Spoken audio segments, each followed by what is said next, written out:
Memang kita lihat masalah yang ditimbulkan selalu dan kita cuba cari penyelesaian terbaik ialah masalah telur. Kita akui 2 tahun yang lalu, terutama sekali bermulanya soal pandemik ini, COVID-19 yang menyebabkan berlaku kekurangan pekerja dan sebagainya, menyebabkan kerajaan terpaksa memberi subsidi yang begitu tinggi untuk menstabilkan harga. Kita faham kenapa kerajaan sebelum ini memberi subsidi itu. Karena kalau tak diberi, harga ayam dan telur akan naik melambung. Sebab itu subsidi diberi untuk ayam 1 kilo 80 sen dan untuk telur lebih kurang 10 sen. Kalau tanpa subsidi itu, maka kita akan lihat keadaan akan berlaku lebih dahsyat, terutama sekali hal pengurangan telur di negara ini. Dan kita lihat misalnya bulan 10 tahun 22, kekurangan telur sebanyak 118 juta. Bulan 11 tahun 22, kekurangan telur 180 juta. Bulan Disember yang lalu 1.2 juta. Bulan 1 tahun 23 sudah lebih 160 juta. Kalau ada kekurangan di mana tempat, itu soal distribution yang perlu dititik beratkan. Sebab itu kita harap keadaan telur dan ayam ini akan beransur stabil dari masa ke semasa. Soal kenaikan harga makanan dan termasuklah ayam, telur, daging dan sebagainya, di antaranya masalah kita mengimport bahan makanan itu begitu tinggi yang tidak boleh disediakan di Malaysia. Misalnya grain corn dan juga jagung dan grain corn dan juga soya. Grain corn sedang diusahakan daripada kerajaan dahulu telah membuat percubaan di negeri Perlis dan ianya sekarang ini kita lihat boleh dikembangkan di mana-mana negeri, dan kerjasama semua termasuk Kementerian Ekonomi, Kementerian Luar Bandar, kementerian yang lain akan berusaha supaya kita dapat menanam jagung secara besar-besaran kerana ia boleh menyelamatkan bilion import jagung grain corn ini yang kita import daripada Brazil dan juga Argentina.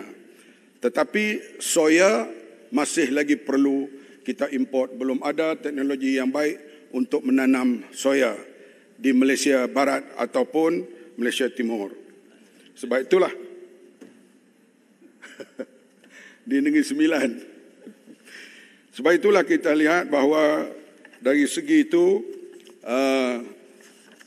pemulihan sedikit demi sedikit ini akan memberi kestabilan pada masa yang akan datang. Mengikut kebergantungan kepada sumber jagung import sebanyak 30% melalui inisiatif penanaman jagung bijian dan negara yang berkeluasan sehingga 80,000 hektar dengan sasaran pengeluaran jagung bijian tempatan sebanyak 1.44 juta menjelang 2032. Artinya bukanlah kita tanam pada hari ini, masalah jagung akan selesai pada tahun depan. Tapi percubaan dibuat di negeri Perlis dan ianya memberi hasil yang baik dan akan diusahakan secara besar-besaran tahun ini dan tahun depan. Menawarkan pinjaman mudah melalui Agro Bank sebanyak 300 juta kepada penternak ayam melalui dana pembiayaan agro makanan untuk membantu penternak yang kecil-kecil ini untuk membanyakkan ayam di Malaysia ini. Minta penjelasan. Ya, sama sendiri pun nak tanya. Ya Berhormat, saya mengikuti jawapan yang telah disampaikan. Ya, memang benar. Kerajaan terdahulu kita bagi subsidi daripada 5 sen untuk telur, 3 sen kemudian 10 sen. Dan harga ayam kita beri 80 sen. Sebab tu kita lihat harga ayam tu dapat kita turunkan. Kalau tidak, dia akan float dengan harga tinggi. Betul. Satu tindakan yang kita rasa terpaksa dibuat. Tapi saya pernah bangkit dalam perbahasan saya. Telur Yang Muhammad sebut 120 juta tak cukup, 180 juta tak cukup telur. Jadi dalam keadaan ini, apakah formula? Sebab yang Muhammad semalam umumkan, iaitu selepas 30 Jun, masalah ini akan selesai kerana kita akan floatkan. Soalan saya secara spesifik dalam perbahasan saya sebutkan, bagaimana dengan kedudukan Januari? Apabila Januari mereka tak tahu sama ada bagi atau tidak 10 sen, sebab tu orang tak bela ayam. Kemudian bulan Februari dah 22 hari bulan, tak ada satu jawapan. Jadi bila sampai 30 Jun nanti, maka masalah dia akan berlarutan. Jadi dalam beberapa bulan ni kita akan akan berdepan dengan Ramadan dan Hari Raya. Itu kekhawatiran kita. Kita tak nak kerajaan disembuh bila tak cukup telur. Dalam konteks ni yang bermakna, saya bawa telur ni daripada India. Ya, saya beli 50 sen. Ini adalah telur Malaysia. Yang nak cari 45 sen, 43 sen ni, harga dikawal. Tengok saiz dia. Kita dapat lihat harga India, telur India ni 50 sen lebih kecil. Ini lebih besar. Ini yang kekurangan. Kalau kata telur yang omega ni, telur kampung 76 sen, orang nak beli, orang kaya, berada dia boleh beli. Tetapi inilah puncanya untuk membantu SME, khususnya orang Melayu nak buat kuih. Jadi saya nak bertanya Yang Berhormat, dalam tempoh 6 bulan ini, adakah kita masih lagi bagi 10 sen subsidi? Ataupun dengan cara apa membantu keluarga yang tidak kurang berada? Ataupun terus float saja akan ditanggung oleh pengguna? Itu pertama.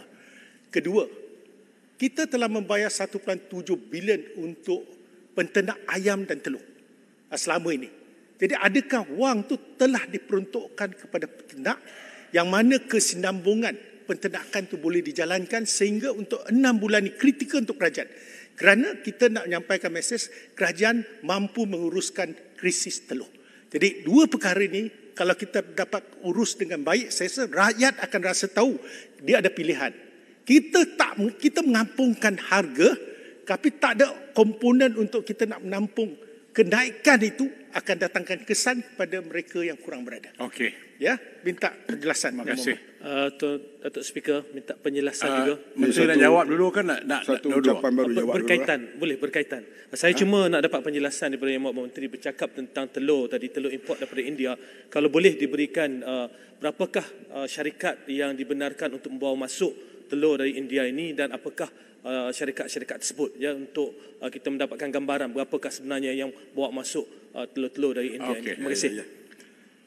Dua-duanya kita akan menjawab sekali ya. Memang sekarang ini kita meneruskan terutama dialog dengan mereka penternak ayam dan pengelola telur.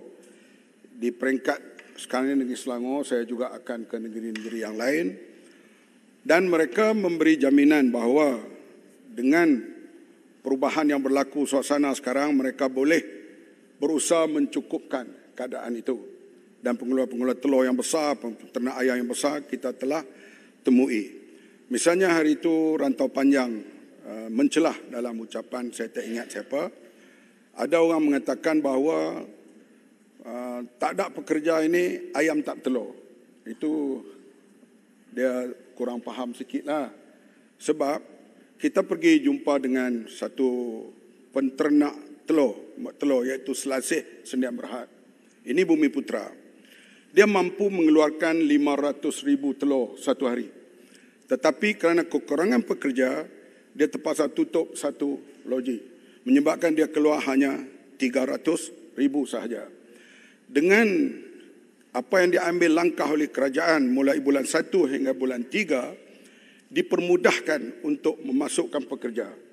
Maka dia daripada situ kita lihat bahawa dengan pertambahan pekerja di sektor-sektor ini, termasuklah peladang ayam tadi, maka kita lihat bahawa perkara ini akan pulih bulan ke bulan, hari ke hari, sampailah kepada bulan Jun yang akan datang, dianggarkan kita berada di keadaan yang baik suasana pada waktu itu. Sri, dosa mengeluarkan data, mengatakan kos keluarkan telur itu 45 sen.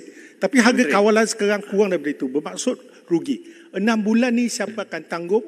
Sama ada pengguna ataupun masih ada elemen subsidi. Mesti ada ketetapan. Kalau tidak, masih menunggu akhirnya tak ada telur. Bekalan telur tu jadi satu isu. Terima kasih. Subsidi ini akan berlangsung sampai bulan Jun yang akan datang. Muhammad. Dan masa itulah baru dibuat kajian seterusnya. Ini bekas menteri nak tanya ni, bukan dia, bukan menteri tak tahu ni macam nak bagi beluran. Sekarang ni belah sana menteri dah, Perdana Menteri dah, semua ada. Yang bertanya ni lebih tahu daripada yang nak jawab ni. Jadi tadi jawab ni sekat ni. Telur ini diimport hanya sementara. Syarikat itu hanya sementara. Lepas kontrak ini habis, habislah. Iaitu kita nak mencukupkan telur tempatan. Jadi itu hanyalah sementara ketika runcing pada waktu itu. Dia tidak akan berterusan selama-lamanya.